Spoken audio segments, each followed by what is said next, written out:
Constant criticism is not care. It's actually control disguised as concern. Now, let me say that again for the people in the back that didn't hear me.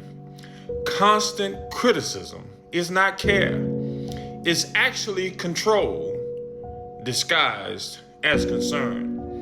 You see, you can actually damage a person, damage your children, damage your relationship, damage people by overcorrecting them. You see, when you overcorrect somebody, constantly telling them that these particular things that you like are not right, you create a chasm in that person, a schism in that person. You create apathy in that person, because what's the point of doing something if I can never get it right?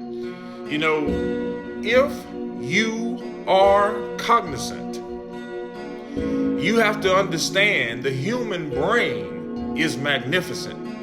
It protects itself from things that are harmful from it.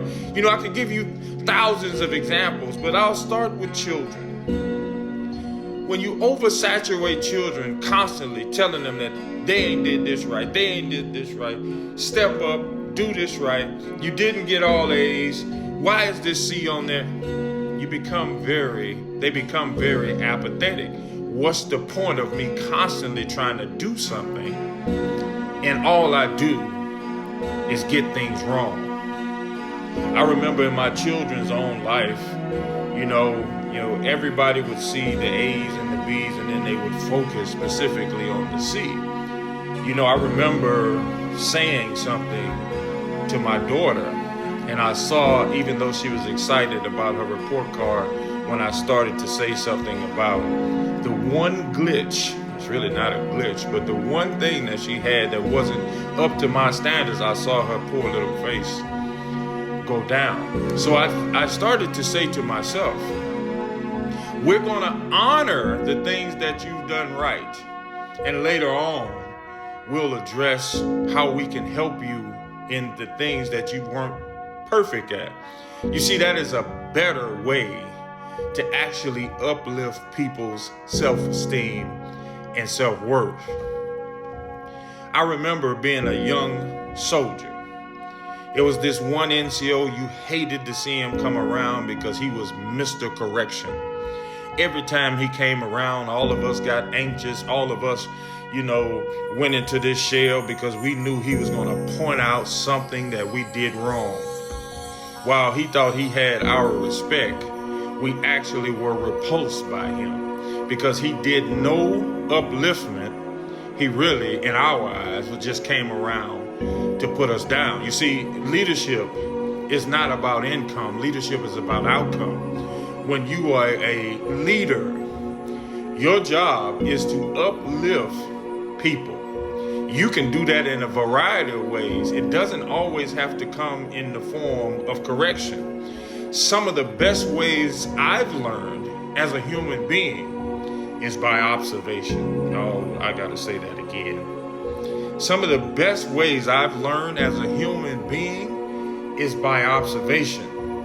You see, the reason that's important, all of us come from backgrounds. All of us come from trauma. All of us come from having a lot of baggage in our lives. So you think you are Miss Correction, Mr. Correction. You think that is giving outcomes. Well, maybe you haven't studied your soldiers. Maybe you hadn't studied yourself. If you are a mother or father and you always constantly correcting, and you think that's having the best outcomes on your children, maybe you hadn't studied yourself. Maybe you hadn't studied your own trauma.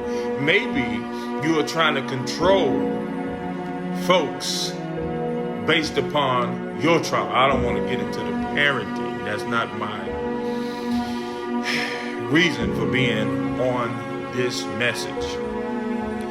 My message for you today is whomever you may be, correction is not always the viable solution. Sometimes in my humble opinion, example is more valuable. Your life is a sermon. Be careful how you preach it. Woo! Have a great day.